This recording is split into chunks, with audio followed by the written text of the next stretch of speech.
Alright guys, BLM here, back with a new video, and in this video we're back with another review of another American Ninja Warrior season, this one being A&W 15. A season that very much makes me question why I still cover this show. Where obviously this is a season that had a massive change to the format of the show, a format that has remained largely intact throughout most of the show's run outside of obviously season 12. And I just feel like this season had a format that really neutered a lot of what I really loved about A&W to begin with, particularly in the Vegas portion of the show. While it made the qualifiers extremely dull, and while the semifinals were solid, it still makes the season as a whole just kind of lackluster. And considering that they are continuing this formula for season 16, which was already filmed, which they filmed back to back, it does leave me even more disappointed in the trajectory of the show is going in. Though in a way it makes it very clear that I feel like NBC at this point doesn't really care that much about American Ninja Warrior. I think they're simply making it because it's cheap to make and relatively easy to produce, which to be fair is most of reality television. But this season really feels like a downgraded version of the previous American Ninja Warrior seasons, to where it would not surprise me if this is essentially the final straw for American Ninja Warrior. But either way, I still want to run through the season, talk about my thoughts along the way, and let's start off with episode 1, which starts off with a lot of talk right away about how we're going to have head-to-head races for the first time, which, I mean, Ninja vs. Ninja and Team Ninja Warrior is a thing, but even despite that, it is really weird how much they hype it up in the premiere, despite the fact that it's not even going to be focused on until the semis, with there only being one race at the end of every qualifier episode, and spoiler, they sucked. But again, let's run through the format of the qualifiers here. Now, the first major change to the qualifiers ends up being the size of the qualifying group, where qualifying groups used to be around 100-ish people. Obviously, in those groups, the top 30 would move on. However, now we're having groups of 30, where the top 11 men and top 3 women move on. Plus also the next 2 on the leaderboard end up competing in a runoff for the final spot, meaning that over half of the people in each qualifying round move on, which is really lame and really lessens the stakes of pretty much every episode, as it was just so sad to see people that failed the second obstacle actually move on to the semifinals. Which, I mean, to be fair, the semifinal format would be one that doesn't favor them anyway, so it's not like they had that good of a chance to move on if you've done from failing the second obstacle, but it's still just lame to see. And again, this entire concept of the bottom 2 participating in a race to determine who gets to move on is really dumb, as one, you're getting the 2 worst competitors that could even qualify to move on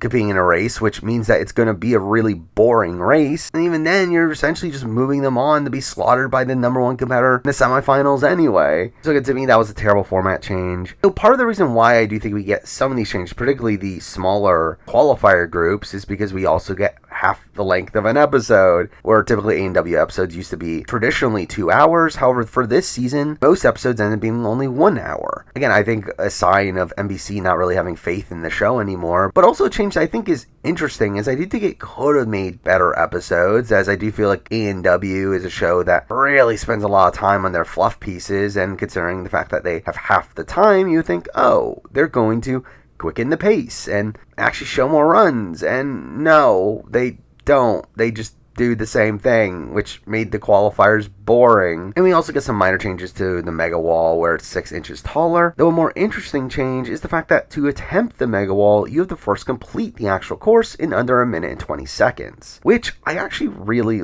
like. I like that this incentivizes speed on the course, something I think A&W has always struggled with, is having these long drawn out courses, yet now we have these courses that are relatively quick. And to be fair, again, the 1 hour time slot definitely factored into that, which I do think is a benefit here, in the fact that we have these courses that can be finished in a little over 1 minute, in comparison to in seasons past where even the fastest qualifier took minutes to finish the course. I do think this is a change that I do like as well. And I do think there were some interesting obstacles introduced for this season, though I will say I don't love how the overall course was designed, in the fact that we have very few obstacle changes throughout this season, which I do think also added to the tedium of the qualifier episodes, in the fact that a lot of the episodes remain the same throughout those 8 episodes, where essentially there are 4 different obstacle combinations out of these 8 preliminary rounds, and to be fair, there's a reason for that, which we'll talk about, but I still think it leads to a lot of these episodes just feeling very samey, and through that, it's a bit underwhelming as well. And again, just overall, I don't feel like the qualifiers here were that interesting. I think a lot of them were just pretty mundane, and I do think the format is a large reason for that. So with that, let's actually start talking about this specific episode. Let's first run through the course, where we start off with the pole vault vault, the starting obstacle for all qualifying episodes this season, which was kind of boring. Now, I do like that they changed things up here. They're trying something new, but the pole vault just simply kind of lackluster. And I think for a speed course in particular, you would think you would want something like the striding steps or a really quick step obstacle. So overall, I did find pole vault kind of lame. Roller coaster was fine. Again, the typical slider obstacle, land bar in the cradle, kind of typical fare there. We also get domino effect. Again, fine. I should mention that we do lose split decision through this new format, which again, I like split decision for the most part. I'll be honest, I didn't really miss it that much here. We then get a new obstacle in the getaway, a kind of convoluted obstacle, and you spinning these wheels to unlock this ring that has you swinging to this bag of money, and it's like, okay, I guess. And it was just kind of a strange obstacle, but one that is largely inoffensive in my mind. And then you get to an obstacle that I do really like in the lasso launch, which is actually probably one of my favorite new obstacles from this season. Now, I didn't love the overall branding of it, of trying to make it look like a cow that you're hanging off of, and that's just stupid. But the overall obstacle was a pretty difficult one, and one that I did largely enjoy. I did like having this aspect of you having to hold on to a rope and make these numerous transfers, and overall a solid obstacle. And obviously you ended up with the warp wall, which is just always going to be there, even though I think it's a pretty boring obstacle at this point. Now let's talk about the runs themselves. Now we do start off with a few mundane runs. I mean, we get Emily Gardner, who gets a big package about training with her older dad, and she, as expected, makes it to the lasso launch. We get Desmond Odom, who talks about being a fan of Ninja Warrior since 1997, which I really doubt. But for the first time, he clears the second obstacle, only to fail the dominoes, which was lackluster. We then get Messiah Andrade, who gets a sob story about being born at 1 pound, had difficulty with motor abilities, and it was a nice enough story, though also predictably fails the lasso launch. And then end up seeing Brian Kretsch, who, as expected, gets a segment about his failure at balance obstacles, and what do you know? He fails the dominoes once again. Which leads to this really emotional moment of him on the sidelines, talking about how it keeps passing him by, and him not knowing if he's going to be on the next season, which really implies that he's not. And considering, again, these seasons are filmed back to back, I assume he's not going to be, which is kind of sad, as obviously that does end his record of being on every season. But even beyond that, I do wonder if this is just the end of Brian Kretsch just in general, which I think would also be a shame. And then get Najee Richardson, who gets a segment about getting married and talking about how this will be his last season. And he does end up failing the lasso as well, though he ends up with one of the faster times on the board. We then get a lot of fast forwards in this episode from the likes of Casey Rothschild, Verdale Benson, Evan Andrews, Addie Herman, who all fail the lasso launch. We get a cool return from Alan Keneally, who ends up just failing the dominoes. And along with Taylor Johnson, who fails the lasso, we essentially get these weird fast forwards there of these people who end up making it to the final race, which is also an aspect of the runoffs that are really lame. And the fact that, like, who are these people? A lot of time they don't even bother to focus on them beforehand, which makes those runs even less impactful, as you just don't care about who's even racing to begin with. But anyway, finally, we obviously get some of the clears, like Jay Lewis, who talks about how he took off time from college to train for Ninja Warrior, which is strange considering his entire storyline last season was about how he was about to go to college. But either way, we also get the return of James McGrath, who clears pretty easily. Noah Molnir, Addie Herman's boyfriend, ends up getting a segment about his dad, ends up clearing as well. And we also fast forward through Luke Dillon's run, despite the fact that he has the fastest time in the night, which is pretty apt of A&W. But with that, we get to the runoffs, where again, it's just lame to see these two relatively mediocre competitors that failed relatively early on compete against each other. But the course here essentially is a slightly shortened version of the semifinal course, which is also kind of lame, really showing you the reduced budget for this season. But we start off with Home Run, which is essentially just a steps obstacle, which is followed by Spring Forward, Beehive, and Hopscotch, all upper body obstacles, all kind of samey, but still all pretty interesting obstacles to see people do quickly, at least. But on the men's side of things, we do see the race between Adam Keneally and Ramses Valdez, which, again, who is Ramses? And what do you know? He wins, because that's A&W for you. Though again, it is really funny though, these races, how much they try to build up these rivalries between these two people. And again, with these runoffs in particular, it's like these two people that don't matter. But anyway, we end the episode with Taylor Johnson versus Avery Glantz, where Avery fails the steps, which was kind of lame. But Taylor Johnson ends up clearing, so at least it makes that run kind of notable, I guess. But again, overall, kind of a lame ending to that round. But with that, we move on to the second hour of the premiere, where we get qualifier number 2, which has a couple new obstacles. We get Grease Lightning as the second obstacle, which is bad. I thought it was really boring. And for some reason, people failed this, which I'm surprised, considering it felt like a relatively easy obstacle. I mean, it's essentially you holding on to this rope as it slides down 2 drops. Like, it didn't seem that difficult. But anyway, kind of a lame obstacle. And then we also get Ring the Bells, which I think was a cool obstacle visually. But it's probably my least favorite of the 5th obstacles of this season, though it's still a pretty solid one. Still somewhat difficult through the precise amount of timing that you have to have with it, but really just kind of a fine obstacle. But really, this entire portion of the episode ends up being kind of strange, where we get a lot of notable fast forwards, notably from Emily Keener, who was the top woman of the episode, and we even skip over clears like,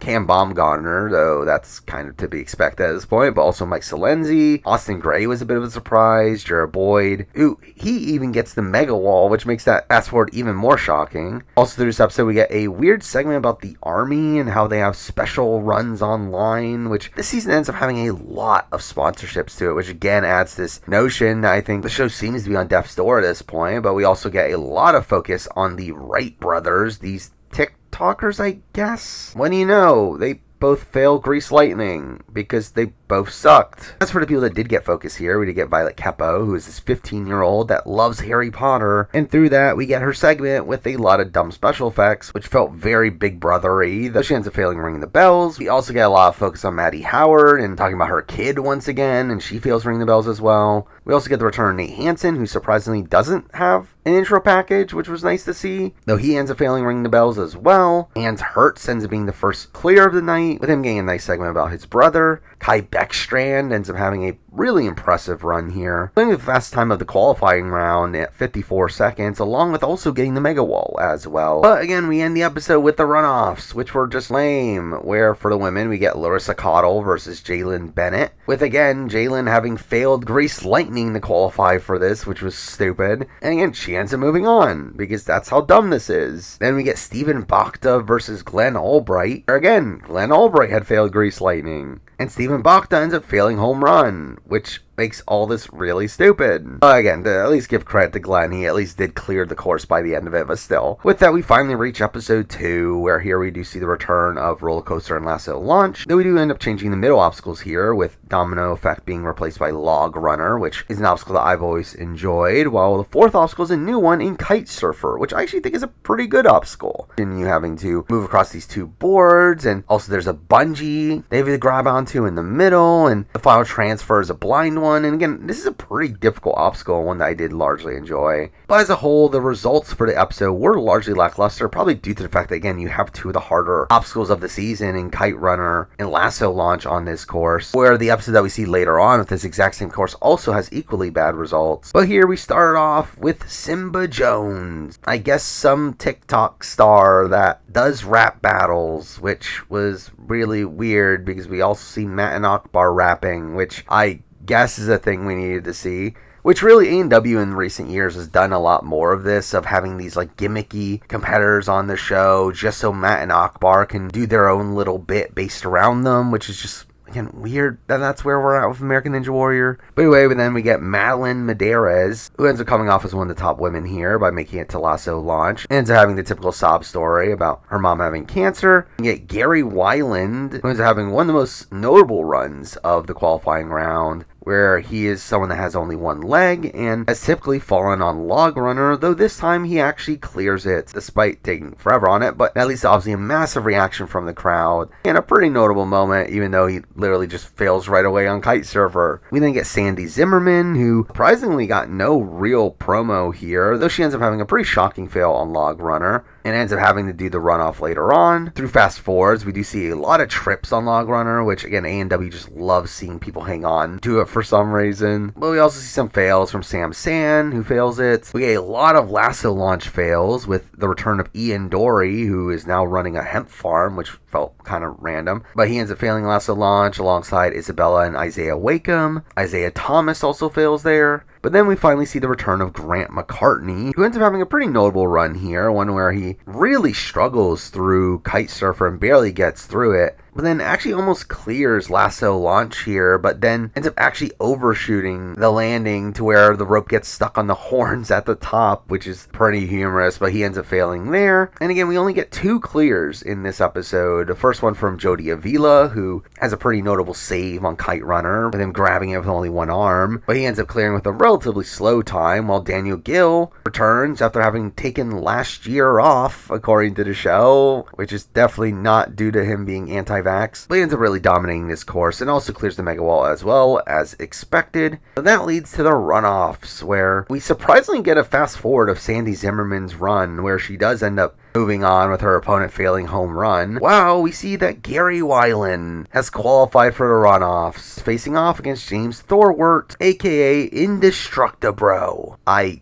guess. But surprisingly, Gary actually wins here, which, good for him. We move on to episode 3, where we see the return of Grease Lightning alongside a new obstacle in the 5th obstacle spot, the cubes. An obstacle that I thought was fine. I kind of like the overall design of the obstacle. Probably didn't do as much damage as the other 2 5th place obstacles, but I thought it was at least an interesting one visually. But largely, this episode ends up coming off as pretty unnotable, and I think from this point forward, this is the point where a lot of these episodes just came off very samey. But we do start off with Caitlin Bergstrom, who just got married to David Wright, and she ends up making it to the cubes, to which she's one of only 2 women to even pass Grease Lightning, which is just sad, with Jerry DeRulio having failed Grease Lightning and ends up being in 3rd place, which is just funny. Anyway, we get a couple mid-runs in this episode where we do see David Wright clearing, we end up seeing Elijah Browning clear. We also get a lot of focus on these 15-year-old brothers from Africa and Roberto and Naxa Garmore, with Roberto and a failing kite surfer due to rushing, where Naxa ends up clearing here, with him coming off as a really promising rookie here. We then get clears from RJ Roman, who ends up barely missing the mega wall, while we also get some focus on Jessie Graff, with her making it to the cubes, while her mom ends up also competing,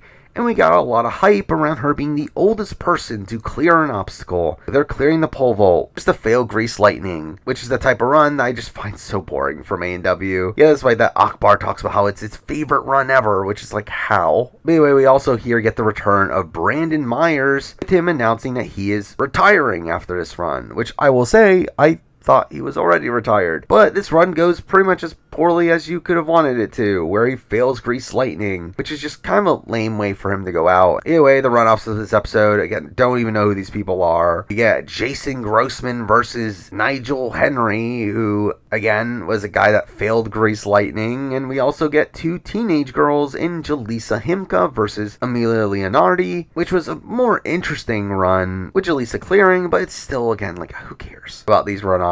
But anyway, we move on to episode 4, where right away we jump into a run from Jawan Turner, who gives out hot wings because he's a server, I guess. Though really we see that's the exact same course that we saw before of having Grease Lightning, Domino Effect, Getaway, and Ring the Bells, where obviously at this point, this is the point where we end up having repeating courses, which plays into the seeding for the semifinals, which again is kind of a necessity for the format, but does lead to a lot of tedium here. But again, we get a lot of Ring the Bell fails here, from Krista Ganji to Cade Perkins, who gets a sob story about how at one point he couldn't walk. We see Jackson Twite fail there, alongside Maggie Owen, who gets a decent amount of focus here, who is obviously trained by Jesse Lebrecht, who's suspiciously missing from this season, though Maggie Owen ends up being one of only 2 women to even be shown that moved on from this episode. You also get an Indiana Jones commercial, which was weird, playing into how focused on sponsorships they were with this season. And then you get a shocking fail from Donovan Matoyer, who talks about how he plans on getting to the mega wall and doing a spin on it, only from the failed domino effect along the way, essentially him failing due to rushing to get to the mega wall, which again, while it is sad to see him go out that way, I do feel like it is an interesting aspect of this format and seeing these competitors have to do things quickly, which can cause mistakes. We can also strangely see Tyler Yamauchi failing the warp wall, which was a really weird fail. Feeling like the first time we've seen someone fail the warp wall in forever, and for it to be an established competitor like him was kind of strange. Well, we also get a lot of focus on Scott Behrens, who talks about how Ninja has changed the life of his family and competes alongside his son, to where both of them end up moving on, and Scott himself ends up being the first clear of the night. We also see the fast-forwarded clears of Max Feinberg and promising rookie and Barry Boyd, while we get a lot of focus on Taylor Green, who gets talked about as this upcoming female prodigy for A&W, and what do you know, she clears. Who would have guessed? Though this ends up being the only clear from a woman in the qualifying rounds. But then we also get Kaden Lepsack in this episode, who obviously easily clears and gets a mega wall attempt, though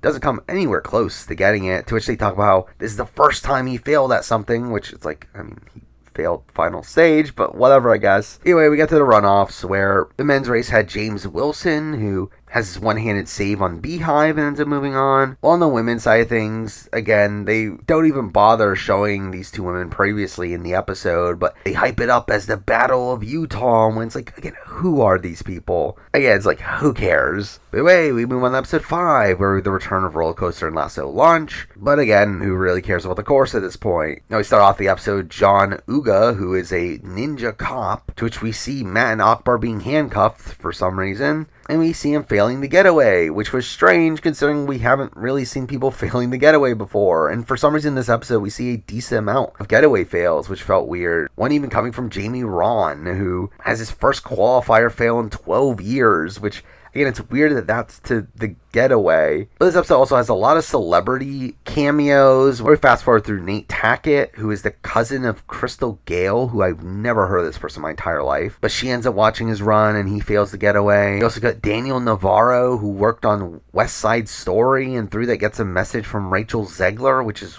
weird, but he fails the dominoes. We get a lot of focus on Nick Releff, who is a janitor at a mental disability center. And we get so much sentimental content about how much he changes lives, but then he ends up failing on the dominoes. We get the return of Michelle Warnke Burma, who talks about having a miracle baby and also fails the dominoes. We get a lot of focus on Rachel DeGuts. Surprisingly, she ends up failing Lasso launch, though it does make it to the very end of the obstacle and did look like she was going to clear for a second, but unsurprisingly, they end up fast forwarding the actual fastest woman of the episode in Abby Clark, because again, that's A&W for you. Also fast forwarding Matt D'Amico and David Campbell, who also failed the Lasso launch. And we also see Joe Moravsky in this episode, him really rushing through the course, trying to get the mega wall, only for him to fail Lasso launch as well. And we also get clears from Jonathan Godbout and Josiah Papel, with Josiah in particular talking about his love of speed, only for him to not be fast enough for the mega wall. But we do end up seeing Sean Bryan clear with the fastest time of the night. They'll end up not getting the mega wall anyway. Then we get to the runoffs, where we have Amy Harsky versus Brittany Durant, which again, they weren't even shown throughout the entire episode. And what do you know? Amy fails the steps and Durant moves on, despite the fact that actually Durant failed the steps as well, where if you look at the footage in the video, you could see her foot tap the water, which makes all this so stupid. But the race we do end up seeing in full is John Uga versus Daniel Navarro, where they both fail hopscotch, but Uga wins. Yay. Now for episode 6, where we see the return of Log Runner and Kite Surfer. Again, the same course as Qualifier 3, which had all those bad results. And here we start off the episode in what is now kind of a tradition, and starting it off with a competitor that ends up being in the runoffs, in Anna MacArthur, who gets this big segment about working on her family's RV park, though she fails Kite Surfer. And later in the episode, we also see Nick Hansen returning just to fail on Kite Surfer as well. Hunter Ogden gets positive content about being born with a cliff palate and ends up having an interesting run, having recoveries on Roller Coaster and Log Runner, only to fail in Lasso launch. We also get the return of Abel Gonzalez, who ends up being alongside his students, with him failing on Lasso launch as well. We also fast forward through Ninja Cal, who fails on Lasso launch, as well as Kyle Soderman, because they always skip over Kyle Soderman. But then we see the full run of Calissa Morris, who ends up getting a big focus in these episodes as being this 27-year-old mother of two, and she ends up making it to Lasso launch. We also see the return of Barclay Stockett, who ends up having a pretty notable run here and getting revenge over Log Runner, and her also surprisingly getting through Kite Surfer, to which she herself was even shocked by that. But she also ends up failing Lasso launch as well. We also see the return of Karsten Williams, who, what do you know, also fails on Lasso launch. So again, it really did a lot of damage in this episode. And to surround all this, we also get a Super Nintendo World commercial, because that's this show now. But again, we only get 2 clears for the night. One from Benjamin Drake, this hardworking Tennessee teen that has 3 jobs, who ends up clearing with a pretty slow time, while we end up having Vance Walker clear, where I did like his segment about talking about how he used to be Mr. Perfect and last season he sucked, but he ends up having a nice rebound here. Now as for the runoffs, we do end up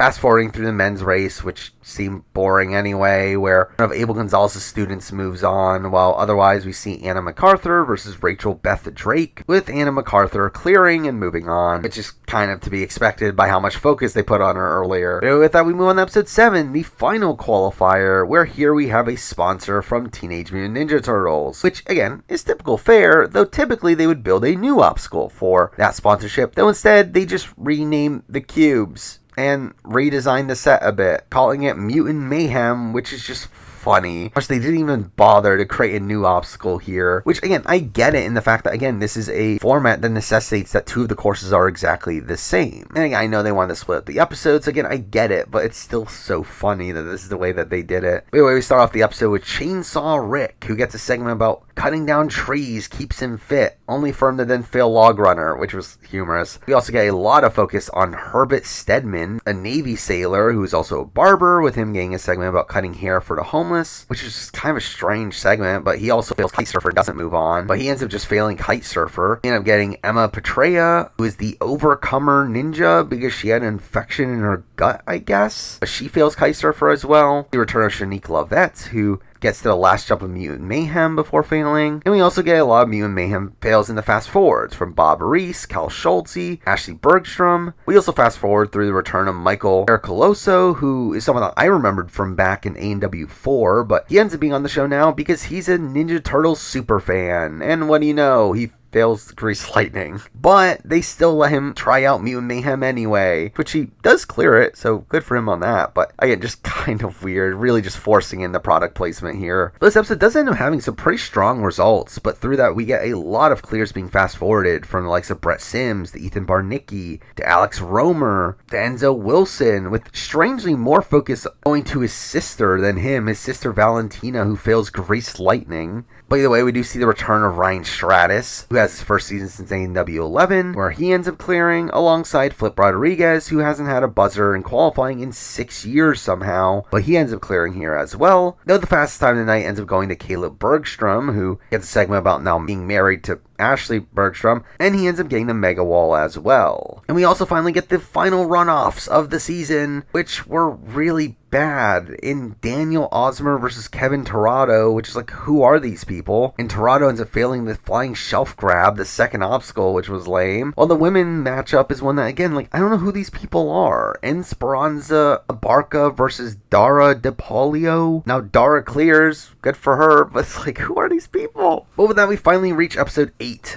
where we do see for the first time the new semifinal format, where every run is a race, which they definitely didn't say a billion times leading up to this. This ends up being a 6 obstacle course, kind of, and really it's 5, but they want to include the rope climb as an obstacle, even though it's barely one, where the 2 qualifiers from earlier that were the same course are now grouped together, with the seedings being determined by the competitor's overall ranking. Which I do really like, the fact that they aren't just manufacturing these rivalries. I do like that there are these actual results that are pairing these people together. There's an advantage for having a higher place finish. I like a lot of this aspect of the format, along with the fact that obviously every winner of a race ends up moving on, but also the fact that the top 2 who lost their races end up moving on, which I do like that. They do acknowledge the fact that, okay, people can get screwed over by having really tough opponents and want to reward the 2 best out of those. I do like that aspect of it as well. Now, I wish they had the same rule for the women, where for the women, it is just straight up whoever wins moves on, no ifs, ands, and buts. So I do wish there was like one woman that could move on based on this rule, but overall, I do like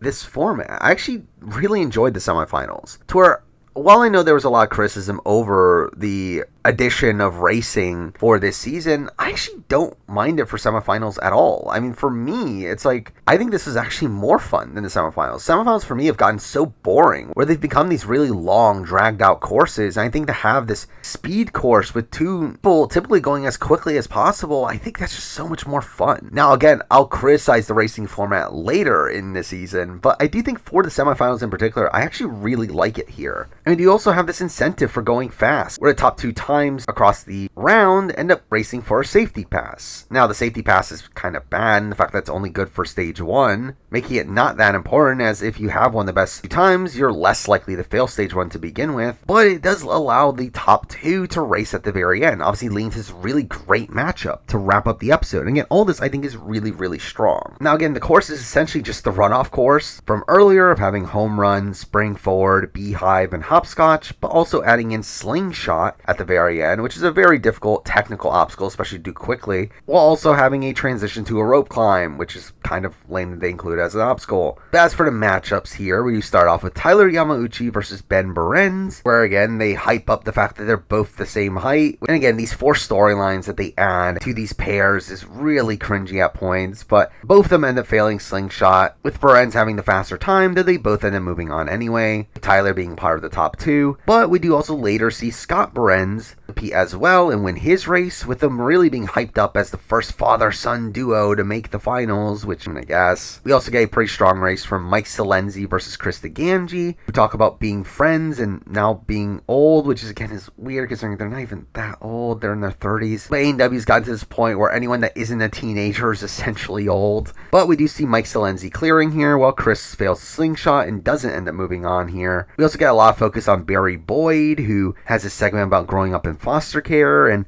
ends up racing against Rue Yori, who gets no focus, so I wonder who's going to win there. We also get Maddie Herman versus Allie Tippett-Wooten, who are best friends, I guess, and do everything together, I guess, which I will say the women matchups here seemed very convenient, where it felt like a lot of the time with the women, we were getting a lot of these really close friends going against each other, which, to be fair, there are obviously less women moving on, and also just less female competitors, to where it's just more likely that they would know each other, but it's still just kind of strange. But Maddie Howard ends up moving on from that one. We have Emily Keener versus Riley Porter, who are also friends, because again, everyone is, and Riley Porter ends up moving on there. We do fast forward through Aggie Owen and Austin Gray's runs, with them moving on. But then we get to a race between Taylor Green versus Jalen Bennett, who is essentially Austin Gray's protege versus his girlfriend, which is a weird combination. Though the race itself is lame, as Jalen fails to jump the spring forward, which is kind of humorous considering she's a gymnastics coach, which again, you would think she would be good at trampolines. But unsurprisingly, Taylor Green ends up clearing, with them really hyping up how she's the first female rookie to clear 2 times in a row, which is again a very precise stat. But anyway, we fast forward through the runs of Cam Baumgartner and Alex Feinstein and Hans Hertz and Jared Boyd, who all clear and move on. We have a race between Jackson Twite and Nate Hansen, with Nate getting to the slingshot first, though ends up failing there, while Jackson ends up clearing the entire course, though Nate ends up moving on despite that. We also get the appearance of Baron Corbin, a WWE superstar who promotes wrestling, I guess. And he's there for Caden Lebsack's run, where he just dominates and gets the second fastest time of the night. While later we see Kai Beckstrand versus James Wilson, where Kai gets the fastest time of the night, leading to the safety pass run of Kai Beckstrand versus Caden Lebsack, which was a really great one. Now, we did get some modified obstacles here for this course in the flying shelf grab, wing nuts, sideways, and stair hopper, to where this run ends up really going back and forth, where Caden has an early lead, Kai gets the lead back on sideways, and Caden really makes this massive comeback at the very end of stair hopper and clears with only 37 seconds. I mean, this was a pretty insane run that was really fun to watch. Which again, is just this massive difference between these and the runoffs and the qualifying, where these are races against actually good people, while the other ones are against bad people. So again, ideally they would change the format to again have it against the top 2, though again, more likely they won't, considering AEW 16 was already filmed. But either way, we move on to episode 9, which has the exact same course. So we do start off the episode with a race between Luke Dillon and Ramsey Valdez, with them getting a segment about having the same hair, which is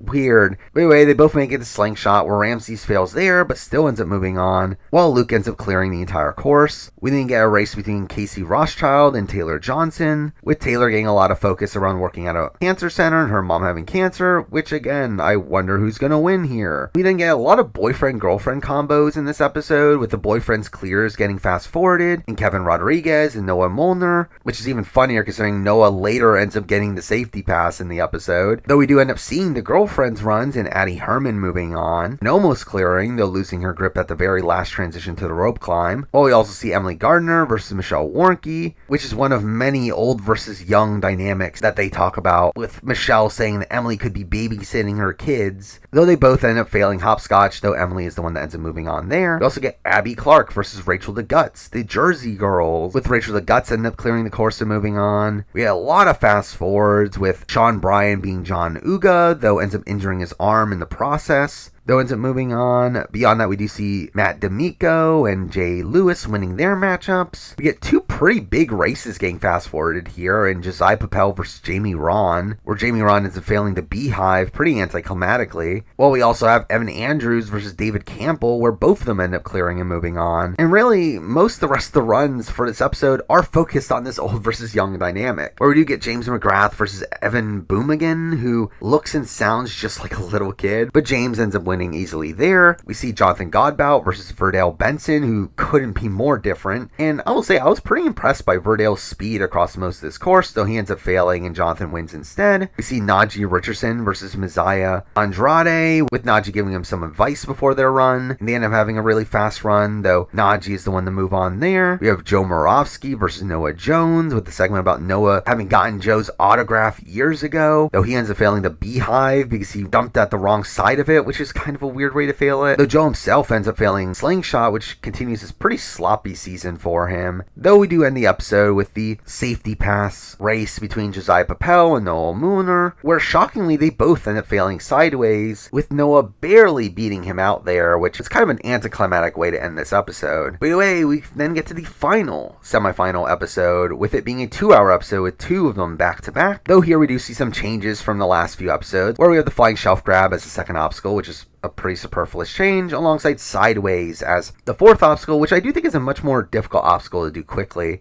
which did lead to some shocking fails here. Well, also, we do strangely have a modification to the slingshot where it goes down from 8 cradles to 6, which I don't know why they made that change. Along with the fact that you do also notice that they did change some of the lane placements for some reason, where typically before this top seed was always in the lane furthest away from the camera, though for some reason they swapped that out here and there with this episode, which I don't know exactly why it's the case. But anyway, we start all this off with Madeline Medeiros versus Anna MacArthur, with both of them talking about this being a dream come true. We really get a lengthy section really hyping up both of them. But Anna ends up failing on the slingshot, while Madeline ends up clearing and moving on. We then, for some reason, get to see the race of Grant Kinningham versus Isaiah Wakeham, which was a pretty boring race where they do both clear, but again, this was pretty boring to see with them going pretty slow. This is all while we fast forward through clears from Cal Soderman and Jonathan Bang, who in particular ends up beating Ian Dory, who ends up failing on sideways, which was a pretty underwhelming end to his season. Meanwhile, Jody Avila and Benjamin Drake move on despite failing along the way. And we also end up skipping literally the two fastest clears of the night in Isaiah Thomas and Vance Walker, which was a strange decision. And we also end up fast forwarding strangely through Grant McCartney's run, which I was shocked to see. As again, I don't know if this has ever happened before. Especially one where Grant ends up failing on sideways and doesn't move on, which was a pretty big shock there. But as for runs we did see Nick Hansen versus Joseph Rouse, with Rouse getting a lot of focus about being on the robotics team, and I will say I did find it kind of funny that he kind of talked like a robot too, but they both end up failing slingshot, though Joseph ends up moving on here. It's a pretty underwhelming end to Nick Hansen's season. We then see Carson Williams versus Abel Gonzalez, with Carson in the lead for the entire race and ends up clearing, while Abel just takes his time, which is pretty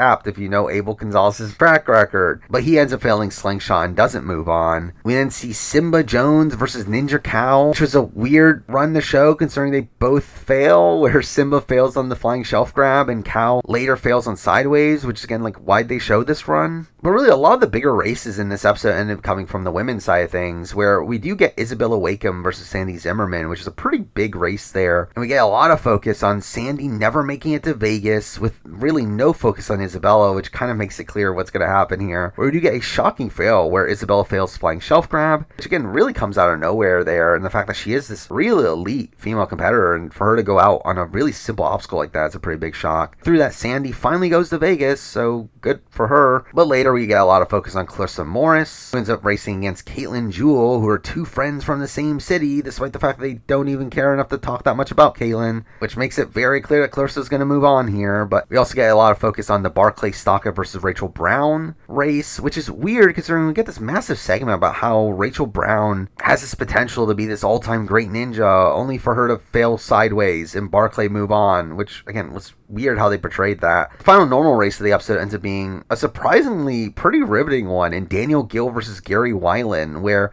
again, we once again get a lot of focus on Gary Weiland, but coming in this, I was like, okay, Daniel Gill's going to wipe the floor with him, right?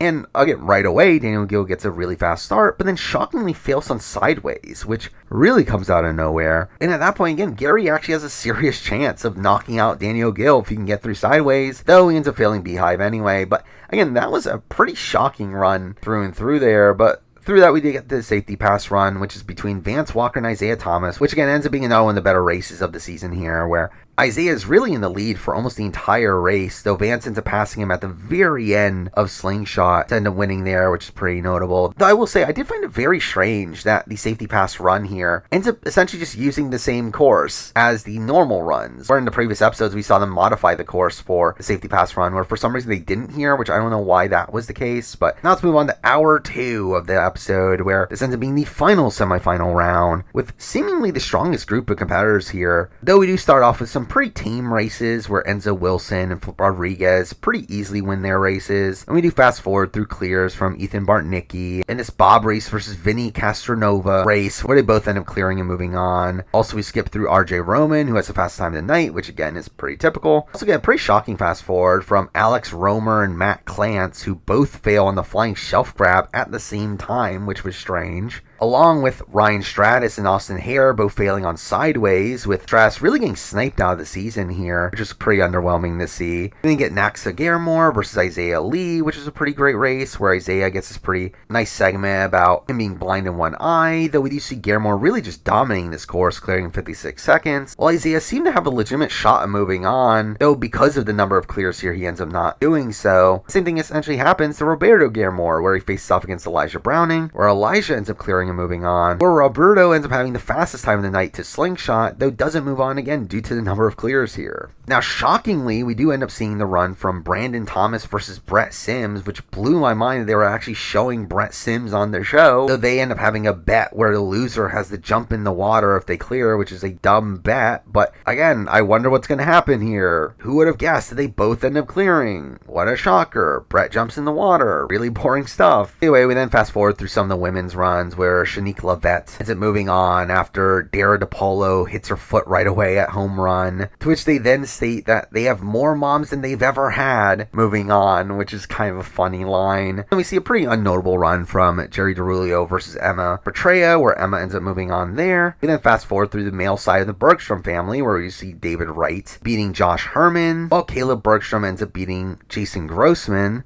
and both moving on, leading us to this big race here between Caitlin Bergstrom and Ashley Bergstrom, where it's these sister-in-laws facing off against each other, which is weird that ended up being the case. They talk about whoever wins this race will be part of the first married duo to make it to Vegas, and really we see Ashley pretty easily win this race here, where they both end up failing on Slingshot, but Ashley was in the lead for really the entirety of it. But the final non-safety pass race of the night ends up coming from Jessie Graff here, and her facing off against Jaleesa Himka, which leads to this pretty shocking fail from Jessie Graff with her failing sideways, and through that, Jaleesa ends up moving on, which again kind of feels like Jessie Graff might be reaching the end of her career, where she simply has not been performing nearly as well as she used to. Anyway, we do end this all off with the final safety pass run, which is RJ Roman versus Elijah Browning, which was not even close. I mean, RJ Roman just dominates this course in only 38 seconds, while Elijah was really far behind throughout most of it. So again, kind of a strange way to end the semifinals here. But now for episode 11, the start of the national finals, which were completely neutered, with a lot of the terrible format changes that were made for earlier in the season now affecting this part of the season, as they mentioned a billion times, Stage 2 now functions similarly to how the semifinals were functioning, in that every run is a race. And through that does have a great effect on how Stage 1 is handled as well, as because every run is a race, that means you need an even number of people going to Stage 2, plus also you don't want this entire format change of all these races to only amount to a couple races, meaning that stage 1 now essentially has a leaderboard where the top 24 competitors, regardless of whether or not they clear stage 1, end up moving on, along with an additional rule to where if more than 24 people clear stage 1 and it is an odd number, then they will wildcard one person to stage 2 to keep it as an even number. And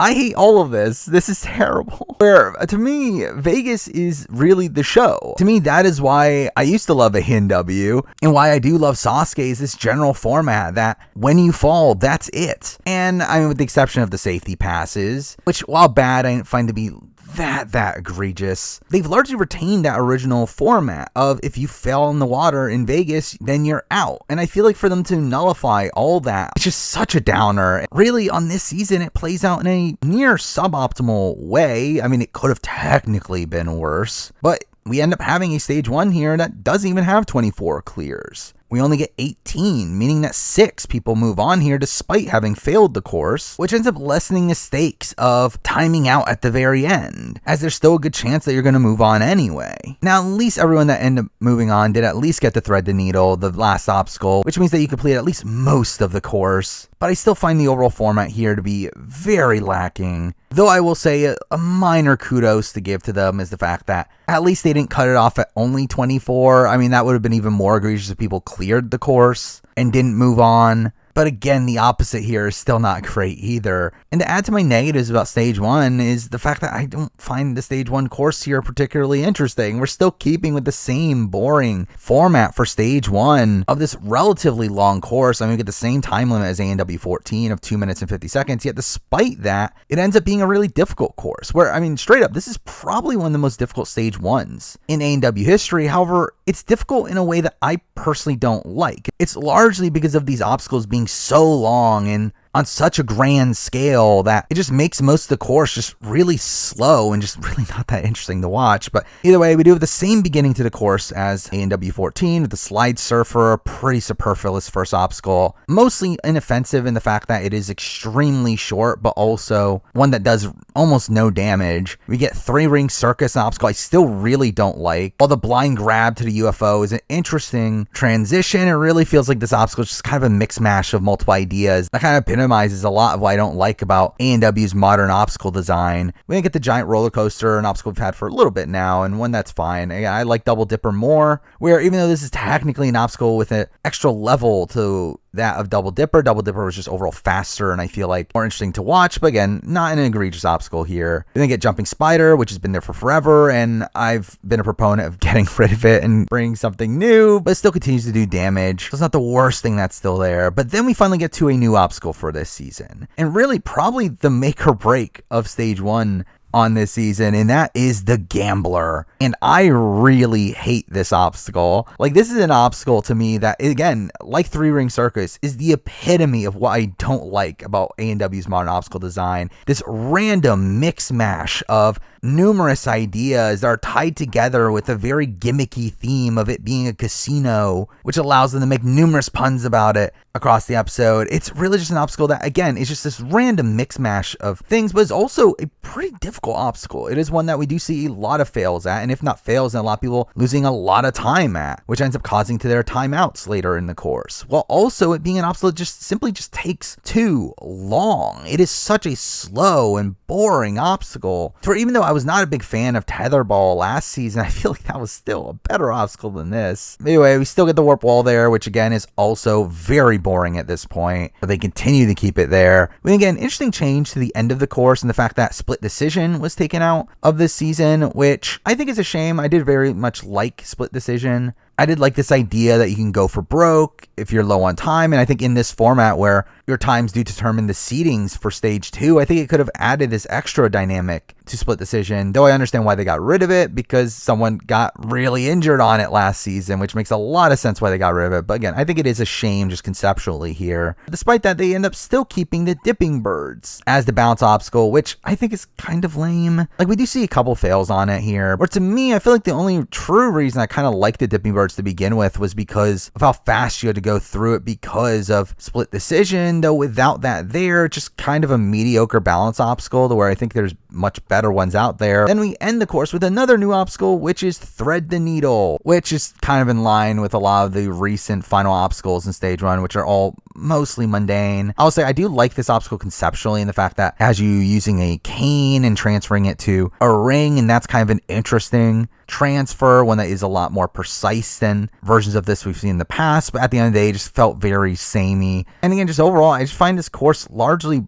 boring. And while we do get some interesting results here and there from it, I feel like that kind of led to me being a bit underwhelmed with how Stage 1 played out. But anyway, let's get to the results, which I guess I should mention the fact that a couple people that did qualify for Vegas did not end up appearing here. Some pretty big names, and the fact that Tyler Yamauchi ended up dropping out due to family reasons. A bigger name ends up being Jay Lewis, who's obviously in this very good spot to win the entire thing, ends up having to withdraw after breaking his ankle on a test run of 3-ring circus, which is a sad way for him to go out, especially considering I'm pretty sure that means he's probably out of A&W 16 as well. But this also brings to the question of why are we allowing test runs of obstacles? Either way, as for the actual results, we do end up seeing Emily Gardner be the first one to be shown, with her getting a segment about her relationship with her boyfriend, Kevin Rodriguez, which I find it kind of weird that A&W is really playing into these like teenage relationships. Where again, I feel like I would find it weird if my relationship from high school was like televised and made as part of my identity on a TV show that was aired nationwide. But either way, she ends up failing The Gambler, which we later also fast forward through Kevin Rodriguez's run where he also fails The Gambler as well, with The Gambler obviously being this big ninja killer of this season. By the way, Emily's kind of shown here to be the setup of how dangerous The Gambler is, which is kind of the same role the next run we end up seeing on the show is, which is Jody Avila's, who I will say I did find it really funny that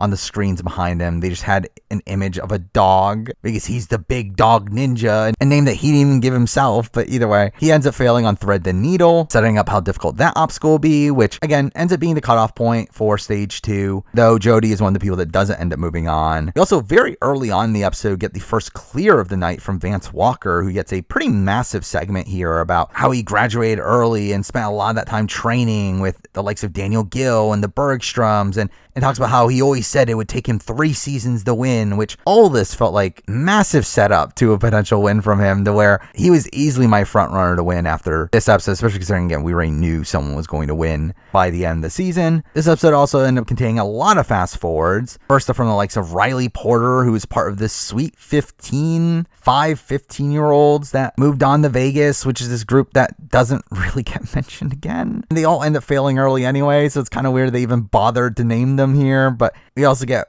the likes of Benjamin Drake having a pretty funny fail on Roller Coaster, of him having this massive flip when he loses his grip. We also get this pretty shocking fail from Matt D'Amico, who falling on Roller Coaster, which, I mean, considering his edit isn't that shocking, but obviously considering the fact that he almost made it to the final stage last time, that was a pretty unexpected fail. We get another shocking fail from likes of Cam Baumgartner, who gets skipped over as always, but ends up failing on the jumping spider here, despite making it to stage 3 last time. Rachel the Guts kind of gets a pretty underwhelming end to her season, where, again, she got a lot of focus in qualifying, but here they just skim over her Gambler fail. We got fast forward focusing on some old school ninjas with Brett Sims and James McGrath both getting to Thread the Needle and timing out, with them both not moving on, which is a pretty big shame and definitely an underwhelming end to James McGrath's season in my mind. We also skim over the likes of Jonathan Bang, who does also fail on Thread the Needle, though he does end up moving on by the end of it. Also fast forward through a couple clears from the likes of Ethan Barnicki and Luke Dillon, both of which kind of being screwed over in this season's edit, with Luke Dillon in particular having a run that should have been an interesting one for TV, with him having the slowest clear with him cutting it pretty close, yet for some reason they just didn't show his run. But as for the runs that we did see obviously the likes of Sandy Zimmerman, because they obviously got to waste time on her, to which when doing so they talk about how 4 moms made it to Vegas and that you should never underestimate the power of a mother, which in this case I feel like you should, considering they all didn't do well, where here she fails almost instantly on 3-ring circus. We obviously see the return of Barclay Stockett, with her getting revenge on the slide surfer this time and having a pretty cool save on Roller Coaster. They're holding on with one hand at a point, but she ends up timing out at the end of the Gambler. Yeah, a lot of focus on Jaleesa Himka, the girl who beat Jessie Graff, and she also ends up failing on the Gambler. Harry Boyd also gets a lot of content here, where again he had a very strong first 2 runs of the season, but he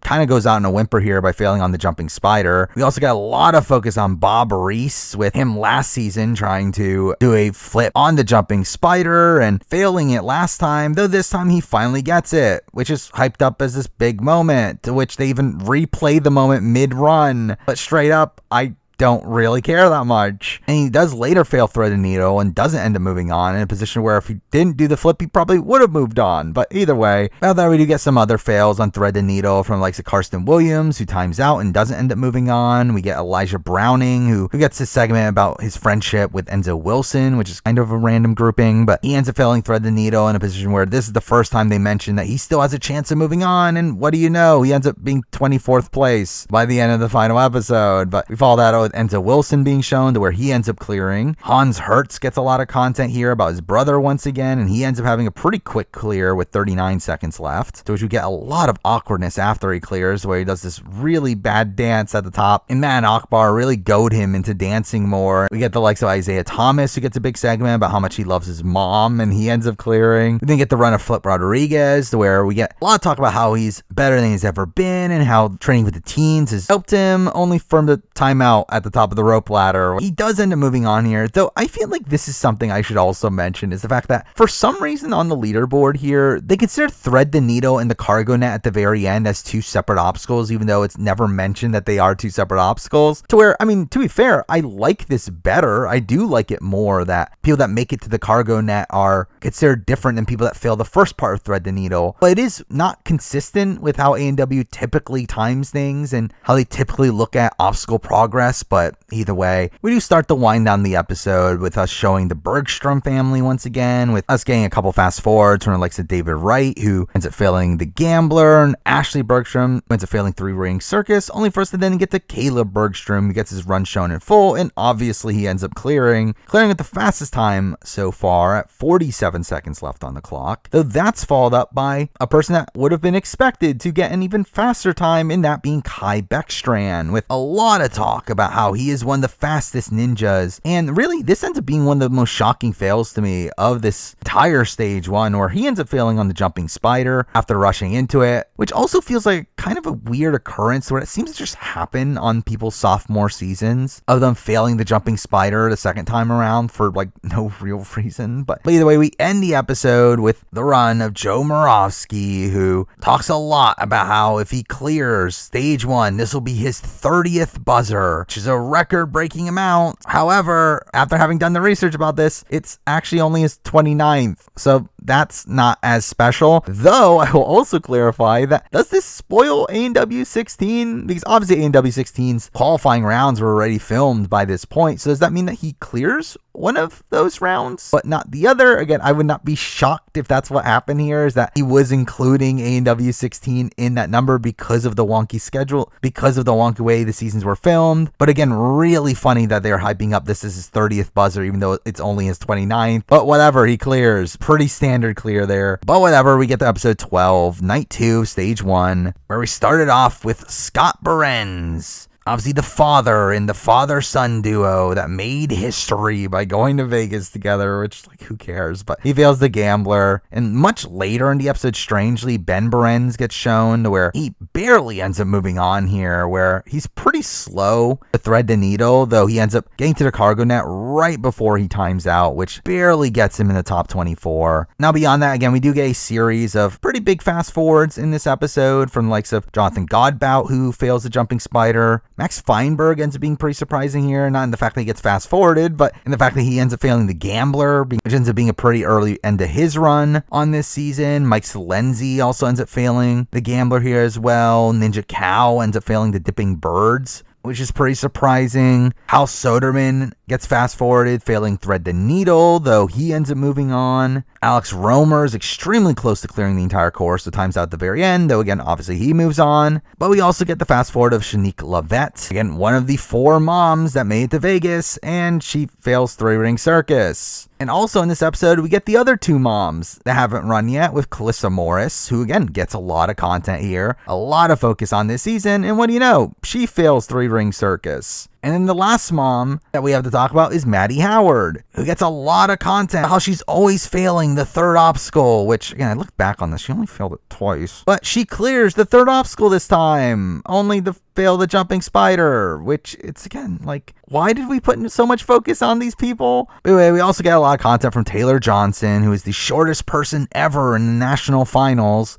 I found her run more impressive here, and the fact that she almost gets the jumping spider, like she had it for a second, but then ends up sliding off. Addie Herman also gets shown here, in which she gets a segment about her relationship with Noah Molnier, and she ends up having one of the strongest runs for women on this season, where she has a pretty strong run up until the gambler, and while she loses a bit of time there, she still has about 50 seconds at the warp wall, which is on the low side of things, but definitely still doable in terms of potentially clearing, but she ends up timing out, surprisingly not getting up the warp wall here. I find it kind of a bit strange that someone as skilled as Addie Herman is failing the warp wall still. Obviously, follow that up with Noah Molnir's run, with him pretty easily clearing stage 1 with nothing really notable about his run. Really, throughout a lot of this episode, we do also get a lot of focus on Taylor Green, which is strange considering they had already spoiled her run on YouTube right before the episode came out. She ends up being the top woman of the year. She does end up clearing the gambler, but really low on time. Yet, despite that, they end up pretending as if she actually had a chance at clearing, which is like,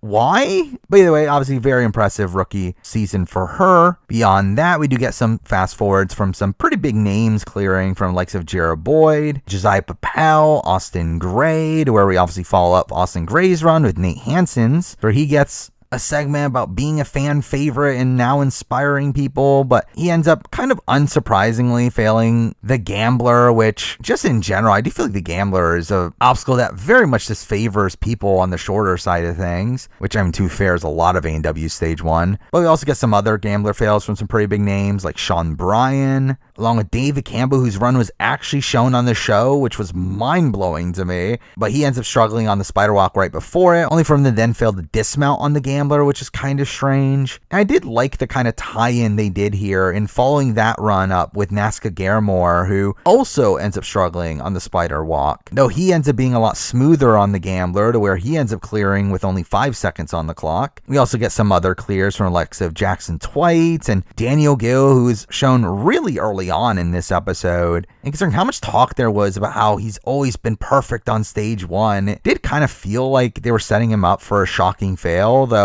he kind of has an easy clear here. We then get a lot of focus on Najee Richardson, with a lot of talk about how this could potentially be his last run, which, if it is, I feel like I would be really disappointed with this being his last run. And the fact that we do get a lot of focus around his asthma and how he just was hospitalized for an asthma attack and just got approved to continue training just 4 days ago. And again, considering that fact, obviously he does do well on the course here. Before his run to end here, like his asthma essentially getting the better of him, with him getting the dipping birds just completely out of breath and ends up failing because of it. Again, if that is the end of his career, I do feel like it's kind of a strange one and just kind of a sorrow way to go out. But really, a lot of the back portion of this episode ends up being revolved around this like saga around RJ Roman, with him getting his run shown around midway through the episode, where he ends up getting the thread the needle and ends up having a pretty similar fail to his A&W 13, to where he really struggles in detaching the cane to make the transfer. And by the time he does transfer, he ends up losing his grip, though he does obviously have a safety pass to where he is allowed to run later on, to where the show ends up claiming that he did not make the top 24, though I could very much see that being a lie, and obviously wanting to add stakes to his rerun, as I feel like that's definitely an A&W thing to do. But we do follow that up with some runs where we see RJ moving down on the leaderboard, with Isaiah Wakeham failing thread the needle, to where he ends up being one spot above RJ and ends up technically being the person kicked out of the top 24 because of RJ. Later on, we do end up seeing Evan Andrews in fast forward and clearing with the fastest time tonight, only for that to be followed up by Caden Lebsack, who's saved for last, who really just ends up decimating the stage 1, clearing at the fastest time, barely over Evan Andrews, but doing so without sweat. While we end the episode now with RJ's second run, where he ends up easily clearing with 41 seconds left, easily moves on. Anyway, that does take us to episode 13, where we do get stage 2, which Again, I really don't love how they handled stage 2. Not that I completely dislike the concept of head-to-head races, though I really dislike that concept as being part of Vegas. I really don't like the fact that stage 2 now had the added rules of what the semifinals had. Essentially, that obviously top 24 from stage 1 will now be seeded based on their placement on the leaderboard, and through that, the winners of each of these races will automatically move on to stage 3, which is just kind of a watering down of stage 3 as well, allowing some of these people that didn't clear the stage 2 course to move on to stage 3. Now again, they still included the wild card system here, where 2 non-winners get to move on, though in stage 2 here, it's presented as the top 4 non-winners end up going in runoff races to move on, which I believe was what actually happened in semifinals as well, though they just didn't air them there and just pretended like it was just the top 2 moving on automatically. Either way, I still think this is a very welcome addition here, in the sense that it allows for situations where if someone has a bad matchup and they end up clearing, that they move on to stage 3. But again, I just would have preferred everyone that cleared to be automatically going to stage 3, though I understand how that nullifies the entire premise of the races, which is kind of just why the races suck to begin with. But through that also means that we are getting a minimum of 14 people on stage 3 with this format, which is ridiculous. Like, that is an insane number of guaranteed people to be on stage 3, which just kind of neuters the entire premise of stage 3, where the people that get to stage 3 are really supposed to be the best of the best, the people that have cleared the gauntlets that are stages 1 and 2, but now, theoretically, you can literally get to stage 3 without having hit a single buzzer your entire season up to that point, which is just really ridiculous. Along with that, I should also mention the fact that I feel like the seeding system is just kind of broken as well, where because of the way that the results were handled at the end of stage 1, where Thread the Needle and the Cargo Net were considered separate obstacles, and people that failed both of those obstacles end up moving on, that means that if you're one of the top seeds on the board, you're actually kind of screwed over, because you're actually in a race against some of the faster competitors on the board, as you're going to be facing off against the people that failed Thread the Needle but got there extremely quickly, in comparison to the people that timed out on the Cargo Net, who more than likely got the Thread and Needle at a slower time, which means that you are actually probably more benefited from getting a middle of the road seed that has you facing off against someone that timed out on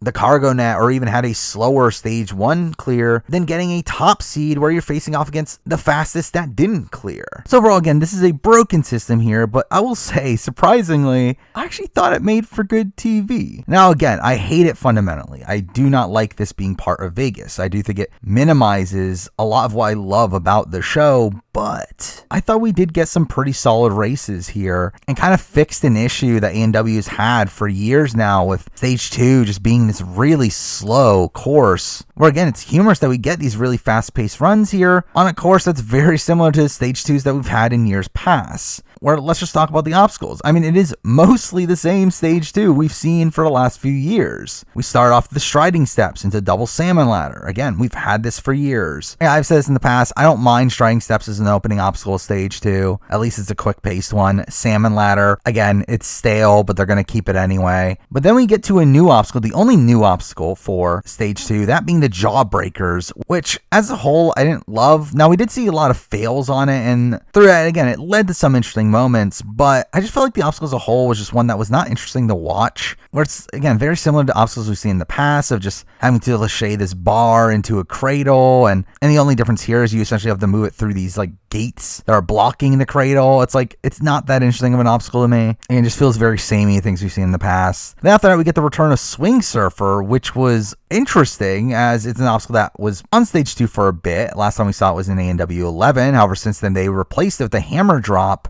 And I mean, I personally like the Swing Surfer more than the hammer drop. It's a quicker obstacle, and through that, it obviously helps for this course, which is supposed to be a speed course. And really, just in general, I just never really liked the hammer drop. So I don't mind the addition of the Swing Surfer here. I mean, ideally, I would still probably pick a better obstacle, one that's even quicker than this. Though again, I'm still happy we got this over something like the hammer drop. Then after that, we get another obstacle that returned after a hiatus, that being the Epic Air Surfer, which again, last year they had Hornet's Nest instead, which is a much more difficult obstacle, at least on paper.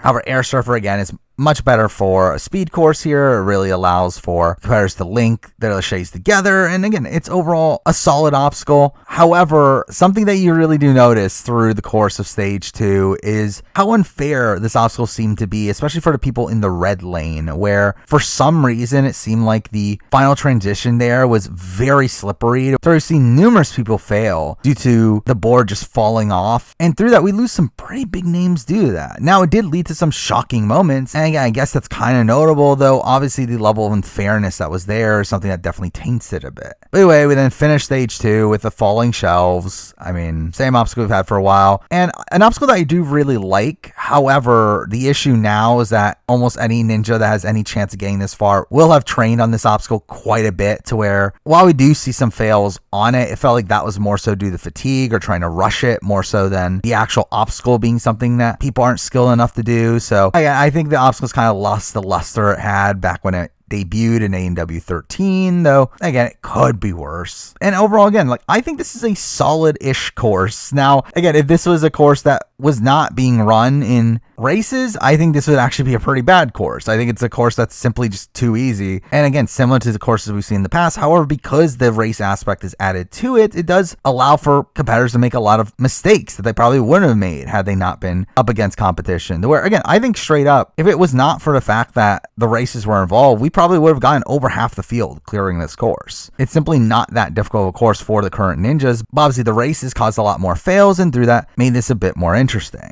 But anyway, now let's run through the matchups. The first one we end up seeing is a pretty big one here in Josiah Papel versus Austin Gray, which this was a pretty great run here. One I was pretty shocked by the result, where we do see Josiah Papel in the lead for most of the race, only from the fail the first transition on Air Surfer, which again, unlike many of the other Air Surfer fails we see later on that come from the final transition, which again felt very wonky, this was like a legitimate fail where he just landed really awkwardly on the first transition and it just bounced right off, which is again a pretty shocking fail for Josiah Papel, who was definitely a major front runner coming into this. But even beyond that, Austin Gray still has the clear Air Surfer, and this is the first time that we do see the slippery railing on the red lane, where Austin is really struggling to land the Air Surfer, and we see the board pretty much fall off the rail, but he's still able to jump at the last second and barely make the landing, which was a pretty riveting moment. But he ends up clearing. We then get RJ Roman versus Ben Berenz, which was probably one of the more lackluster races of the episode, where again, this is kind of one of those instances, as I mentioned, where RJ Roman getting a 4th place seating kind of put him in the best position, where Ben Berenz was technically the slowest of the qualifiers, to where again, it felt like a race where RJ didn't really have much difficulty at all and easily cleared, while Ben failed the Air Surfer anyway. We get Enzo Wilson versus Luke Dillon, which gave us this really bizarre segment where it's all about Enzo talking about his Italian heritage, only for Luke Dillon to not get anything, which is just funny, as for some reason they clearly just don't like Luke Dillon that much. But surprisingly, both of them end up failing the Air Surfer, where Luke comes extremely close to clearing, though barely misses out on the dismount. So Enzo ends up moving on there. Then come back from commercial break with this weird segment from Matt and Akbar talking about how close of friends they've become, just for us to cut to Vance Walker versus Ethan Barnicki, who I guess are really close friends. Again, really strange, but this was a pretty shocking race as well, as I thought Vance was by far the front runner here. Where again, I came out of stage 1 thinking Vance was the front runner to win it all, and while the race is extremely close early on, Ethan is the one that ends up being the first to clear Air Surfer, only from the both fail the falling shelves, again, an obstacle that both of them have cleared in the past. So, and that was pretty shocking, though despite that, Vance does end up moving on to the runoffs. We didn't get to see the run of Noah Molnier versus Alex Romer, where it was pretty back and forth for the beginning of it, and Alex ends up doing a pretty impressive move on the swing surfer of just jumping straight from it to the rope right away, though he ends up failing the Air Surfer dismount with the board slipping off, which again is a trend, while Noah ends up clearing the entire course and moves on. We then also get another weird return from commercial break to have them talking about how much we love dancing on A&W, because I guess that's a thing. But that leads into Jackson Twite versus Nazca Garemore, because they awkwardly dance at the beginning of their run. But really, this race was pretty much a blowout, where Nazca Garemore really just dominates this course, starting with the fastest time, I believe, of the entire stage, where he really links together all the transitions in Air Surfer and falling shelves, and again, just overall really impressive run. We then get another pretty lackluster run between Caleb Bergstrom and Kyle Soderman, with Caleb being in the lead for the majority of it and ends up clearing, while Kyle Soderman fails the falling shelves, again, an obstacle that he's cleared in the past, but he ends up making the top 4. But then we get to some of the shocking fails, such as the Joe Moravsky versus Jeroboyd run, which, I mean, straight up, I kind of expected Jeroboyd to win just based on the fact that he's known for speed. While Joe has been a bit inconsistent recently, though they really end up purpling Jeroboyd once again, with him really just getting no content on the show and the entire segment being about Joe Moravsky, only for Joe to fail Jawbreaker, which again was a pretty shocking fail. I mean, I think it's an obstacle that I don't think he would have had much difficulty with if he wasn't rushing. So again, interesting to see Joe being taken out here, where while Jeroboyd does end up clearing afterwards, it's funny how like they don't even bother focusing on his run, instead focus on what happened to Joe mid Jero's run, which was just kind of funny. But through that, we also get a fast forward, really the only fast forward throughout this entire stage, which ends up being a weird one to fast forward, and it being Hans Hertz versus Flip Rodriguez, where like Joe Moravsky, Flip ends up having a pretty shocking fail at Jawbreakers, and Hans ends up moving on easily. I mean, really, I guess that's probably why they didn't show it, is the fact that it is so similar to the Joe Moravsky run, but still, end of Flip season there. We then get Evan Andrews versus Jonathan Bang, where all the content here went to Jonathan Bang, with him getting a pretty big emotional segment about his father passing away from colon cancer, all while Evan got literally nothing, leading to Evan failing Jawbreaker and Jonathan Bang moving on. Not that shocking, though I will say it was kind of funny that by the time he gets to falling shelves, his friends all run up to the finish line awaiting him, only for him to fail the final jump on falling shelves, which kind of nullified all that. But anyway, we then get Isaiah Thomas versus Daniel Gill, which is one of the more stacked races here, though shockingly Isaiah ends up failing Jawbreaker as well, where Daniel ends up moving on, but shockingly Daniel ends up failing on falling shelves, which really just ends up continuing Daniel's kind of sloppy season here, especially when it comes to races. But then we get to the final run before the runoffs, which ends up probably being the most shocking run of the stage, where we get Caden Lebsack versus Elijah Browning. And while Elijah Browning is a very talented ninja, I mean, obviously your money has to be on Caden Lebsack in this situation, though something did very much feel off when we got the intro package, where you could very much tell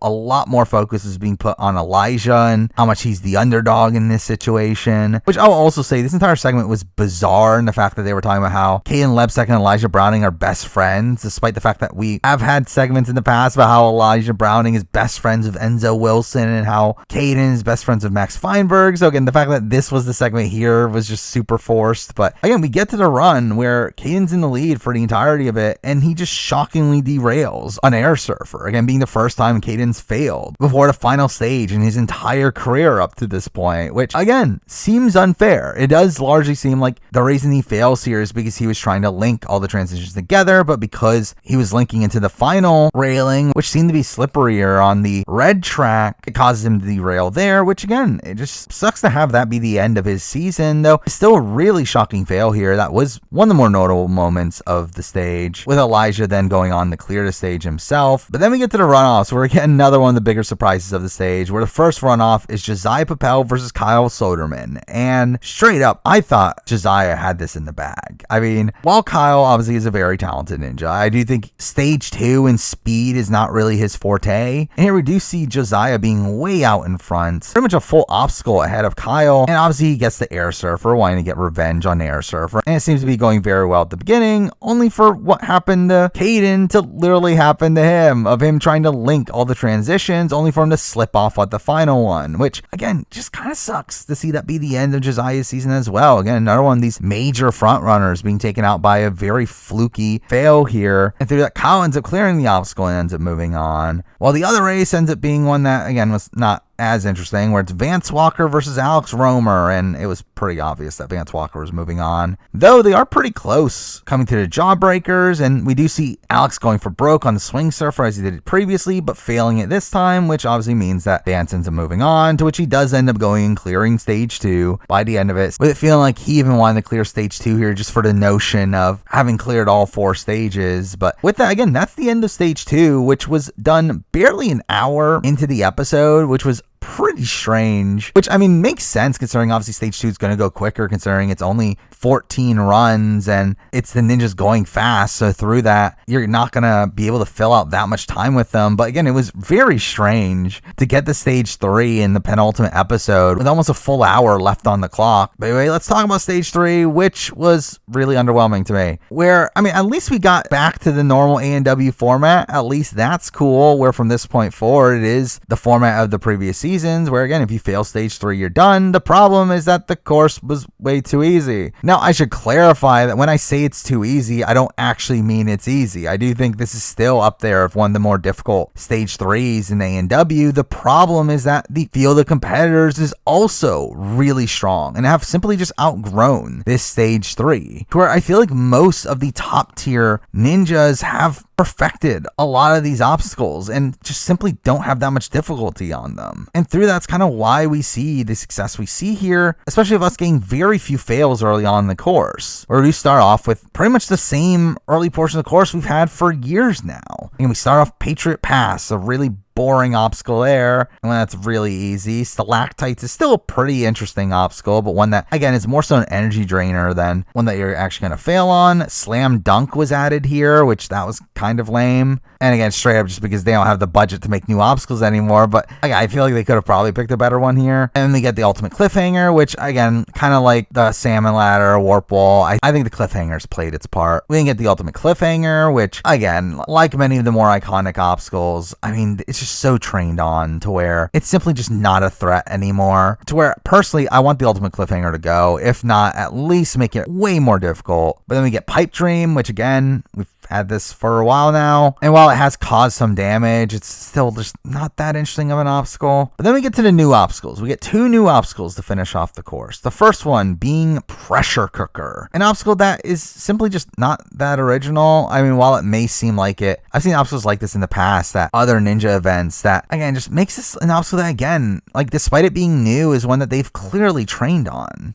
So while it is definitely an energy drainer, it's simply just not that dangerous of an obstacle, to where for this to be one of their new obstacles for him, the course, especially after we had 5 clears in A&W 14, I just feel like this obstacle simply wasn't good enough. And also the name Pressure Cooker is just weird too, where I get it that, yeah, you're putting pressure on the handle to keep you up, but I still feel like this is not what I would envision the obstacle called Pressure Cooker being. But anyway, we then finished stage 3 with the road signs, where they finally took out Flying Bar. That's good. That's a step in the right direction. The road signs, I think, is probably the only good change they made for stage 3 here. I think it's a solid obstacle. I don't know if I personally would have wanted it for the final obstacle, stage 3, but it is an interesting obstacle. One that has this pretty unique transition that I do think trips some people up. Now, also, I think it was mostly fatigue, as obviously by this point, you're going to be tired by the final obstacle. But again, this was a change I was mostly fine with. I think this is a welcome addition, especially in comparison to the rest of the course. But anyway, let's talk about the runs that we see here. We only get 4 runs in this episode, all of them getting all the way to the end, because again, that's the stage 3 for you. And straight up, a lot of these runs were boring. Like, I mean, none of these runs are particularly interesting. Again, the course is simply not that difficult for these competitors, and through that, there's never really much of a threat of these people not making it to the very end of this stage. But we do start off with Enzo Wilson, who, again, has a very solid run. He does end up getting hung up on obstacles like stalactites and the pressure cooker, but he does end up failing the road signs at the end. And then get Naxa Garamore, who got a lot of hype coming into this run here. But either way, Naxa Garamore just dominates this course. I mean, from what I understand, in local competitions, he's a complete beast at stage 3 style obstacles, and really he doesn't have much difficulty here really at all, and easily clears here, becoming the new youngest person to make it to the final stage. But anyway, we then followed up with Austin Gray, who also had a pretty boring run where he really has no issues until pressure cooker. Though I did find it very strange how his entire storyline this season, and really this episode, as it's mentioned twice through both of his runs, is how he doesn't want to come in second place again, only for him to not even clear the stage and not even get the opportunity to be in second place, as he does fail the road signs as well. But then we get to the final run of the night, which was also a very boring run, but from Daniel Gill, who was clearly going to clear. And what do you know? He clears. No difficulty. What a shocker. By the way, that's the end of that episode. So with that, I guess I should mention the fact that NBC is still a bunch of idiots and ended the episode with a promo saying that 8 people make it to the final stage. Which, why are you saying that? Why are you spoiling your finale? Like, it's such a strange decision that they just blatantly spoil that. But either way, we're moving on to the finale, where we obviously get the rest of stage 3, which was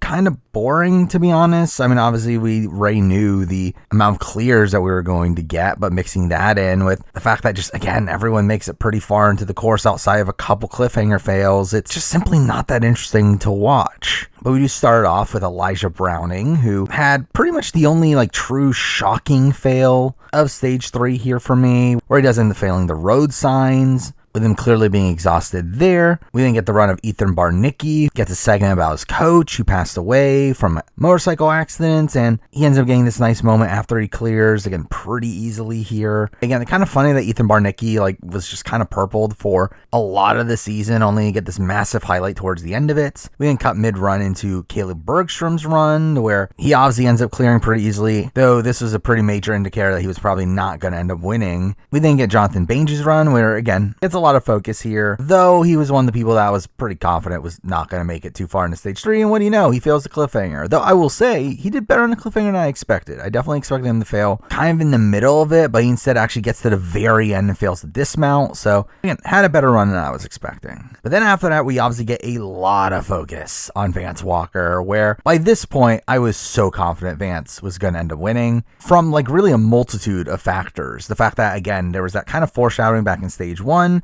and just in general, this had been a pretty great rebound season for him. Here he gets a lot of focus about his cerebral palsy once again. We obviously knew that there were going to be 8 clears on stage 1, which made it very likely that he was going to clear, and he does easily clear here. But also, again, knowing outside of the show information about Vance Walker, he was a shoo-in to win the final stage. If he had gotten there, I mean, he is probably the best rope climber in all of A&W, having already known his feats outside the show, and through that, again, I just felt like at this point it was so obvious he was going to win. After that, we do get the only fast forward of stage 3 here, one that was a bit strange in the fact that it is Hans Hertz clearing. Again, a weird situation here where you get a digested stage 3 clear, but I personally don't mind it. I know a lot of people are probably upset saying that how dare they skip over someone's stage 3 clear, and obviously through that, obviously Hans Hertz was not going to win this season, but again, I don't mind it. Again, I find these stage 3 runs, especially ones that make it very deep into the course, kind of boring when we're seeing them over and over and over again. I did not need to see Hans Hertz clear stage 3. To be honest, I didn't really need to see the runs of Caleb Bergstrom or later on Noah Molnier either. I wouldn't have been opposed if they skipped over more of these, but again, that's just me. But following this, we do get an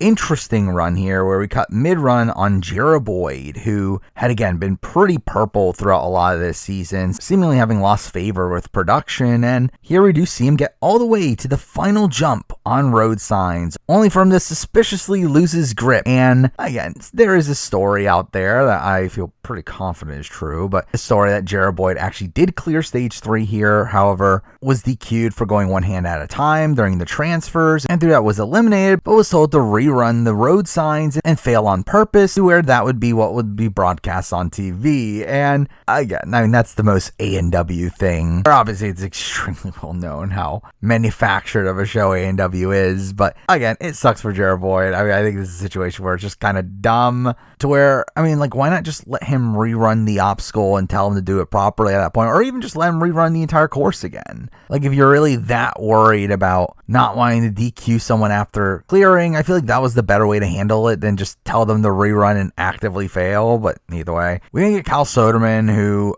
again, I felt like was another one, no chance that he was going to beat stage 3. I felt pretty confident he was going to fail the cliffhanger again, and what do you know? He does. Literally in the exact same spot that he does in AW 13, though he did have an interesting moment on the stalactites where he does lose the handle for a bit, and that was kind of interesting, but really overall, again, not that interesting of a run. But with that, that does take us to the point where we only have 2 runners left and only 6 clears, which is again is the issue of them announcing that there were going to be 8 people on the final stage. It's because of that we knew these final 2 runs were going to be clears, and because of that they were just really boring. Now, straight up, Noah Molnar's run was probably just going to be boring anyway, as really really, nothing about this run was particularly interesting until the road signs, where you did go through it pretty quickly, so at least there's that. But again, basic run. RJ Roman at least got a lot of focus here, clearly being propped up as this final threat for Vance Walker. But through that, again, at this point, we knew he was clearing. And while he does do the course really quickly, which at least makes it somewhat more interesting than Noah Molnar, it just was, again, kind of a basic stage 3 run. But with that, we get to stage 4, where we do have 8 people. Again,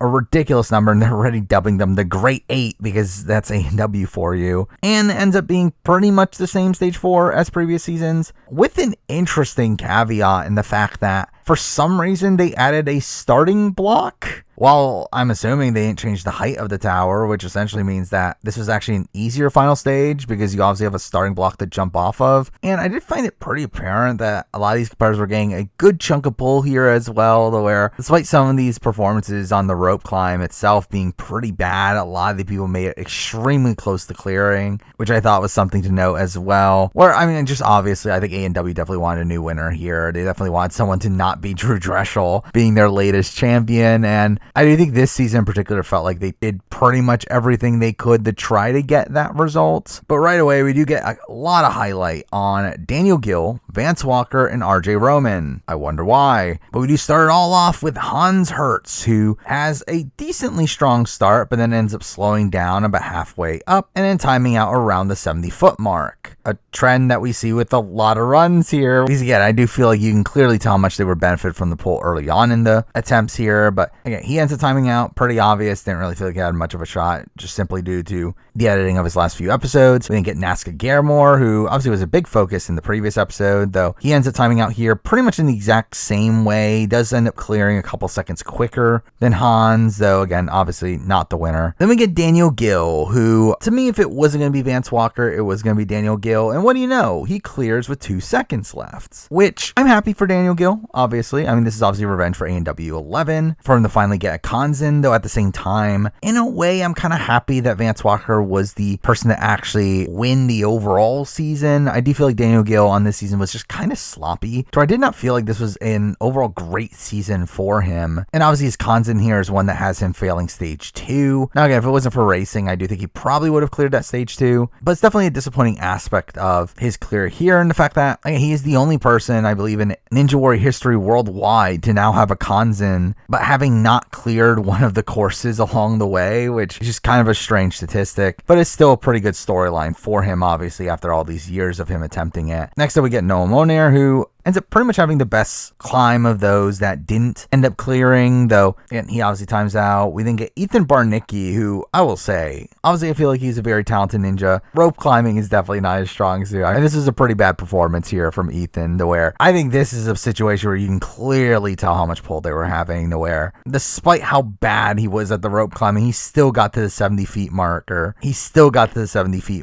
But an overall bad attempt there. But then we get to obviously the attempt that's going to win it all, where we get Vance Walker, who again is known for rope climbing. Though I will say, I'm surprised he didn't clear with more time here, to where obviously it's still a very impressive performance. He has clear 3.25 seconds on the clock, but I kind of expected him to just dominate it and beat it in record time, though it's, again, obviously still a very solid run here. And considering how over the top the editing was here, especially in comparison to Daniel's clear, you could very much tell that Vance was going to end up actually winning the season, really taking a lot of the suspense out of the next 2 runs, where again, we still got 2 to go, where we do get Caleb Bergstrom, but he's another one that ends up struggling for most of it, ends up getting a pretty similar run to that of those earlier fails. And we ended up with RJ Roman, who they really hype up here as his big contender to win, yet he really just ends up having, again, a similar performance to last year, maybe slightly better, but despite how much training he seems to have done on rope climbing, he doesn't seem to have improved that much, to where he wasn't really anywhere close to winning. And through that, obviously Vance Walker is the winner of the season. And just overall, I think this is a satisfying way to end this season, personally. Like, I know some people are upset that Vance Walker didn't clear stage 2 the first time, and other people would have found Daniel Gill more satisfying of a winner. I don't feel those things personally. I think Vance Walker is pretty much a better winner to me than Daniel Gill in almost every aspect. I think he has a great storyline. Obviously, a story of him having cerebral palsy as a kid and really overcoming that. Again, a great inspirational story there. In terms of the failures on stage 2, again, Daniel Gill fails stage 2, doesn't even get to clear it. Vance Walker gets his second attempt and clears it, and even then had a safety pass, to where if this had been the format the last few seasons, he would have been able to clear stage 2 anyway. Now, I will say, again, it's still a knock, obviously, that he fails stage 2 at all, but I do feel like his stage 2 fail is largely determined on the race format, even more so than Daniel Gill, to where by the time Daniel Gill fails on his run, his opponent was already out of it anyway. But also, I feel like Vance Walker is just a better representative for the show moving forward. Where, again, straight up, A&W is in a pretty bad spot. To where A&W 16 definitely could have been the last season. I don't think it will be at this point because ratings were fine for this season. Obviously, the writer strike's still going on. So I do think we'll get an A&W 17. But I do think if the show is to continue, I think you need someone like Vance Walker to be the new face of your show. Again, to have this person as this fresh face that's really the epitome of this new generation, and one that, again, I still feel like this win overall was pretty earned. So really outside of his first stage 2 fail, I mean, this was a perfect season from him. Even beyond that, I feel like his story, even just from an A&W perspective, is still pretty great. I mean, he was a 2-time champion of A&W Junior, and to come from that, having a very strong rookie season, and then have a slump in his sophomore season, only to come back even stronger for this season and end up winning it all, I think it's just a great story. So I'm sure there's some people out there saying, oh, they just made the course too easy and they let the teenagers win. I really feel like that's not the case. I feel like the teenagers are simply just that good. And really, I just feel like Vance Walker's a perfect representation of that. So I feel like him winning here is a very satisfying conclusion to the season. But with that, that is the entirety of A&W 15, to which, I mean, even though I kind of ended it on a positive note there, I do feel like as a whole, this was a pretty bad season. I do think A&W 15 is probably down there with some of the worst seasons of the show. So again, I just really dislike a lot of the format changes made for this season. While I don't dislike racing as a general concept, I do think the way that it's executed, particularly in Vegas, is a way that I don't personally like. And it's something that we obviously know is coming back for A&W 16, considering they've filmed back to back. And I will also say, I do feel like a lot of situations end up occurring in a way that these format changes were utilized that end up affecting the results in a way that I didn't like. Obviously, we had not enough stage 1 clears to where people that didn't clear stage 1 moved on to stage 2. We obviously had people that didn't clear stage 2 that moved on to stage 3. We had a pretty easy stage 3. Again, not actually easy, but easy in the sense that the competitors are simply too good for it. So that was lackluster. And then again, having 8 people in the final stage is just ridiculous. And when even going back to qualifying, it was just simply boring, just due to the fact that even there people were moving on despite failing only the second or third obstacle. And just overall, again, I think this is a terrible format. And I think this season really exemplified a lot of the negatives of that format. Even though I do think it still had some good moments here and there. Again, it's not an entirely bad season, but I do think in comparison to most A&W seasons, I do look at this as one of the lesser ones. But there we go. I mean, those are my thoughts on A&W 15. Again, I'll probably do a video for A&W 16 moving forward because I guess I can't stop myself from doing them. And obviously moving forward, we do have Sasuke coming out, where I will do a video on Sasuke 41 as well. I do also have a Sasuke top 10 competitors of all time video that I made, so that'll probably come out at some point before Sasuke 41. Now, in terms of just general reality TV, we also have Survivor starting very soon, so obviously make content on that. Big Brother is happening, mid-season power rankings coming pretty soon for that. Challenge USA, Amazing Race, a lot of other things coming down the road, so stay tuned for all those things. But for now, that is the video. Thank you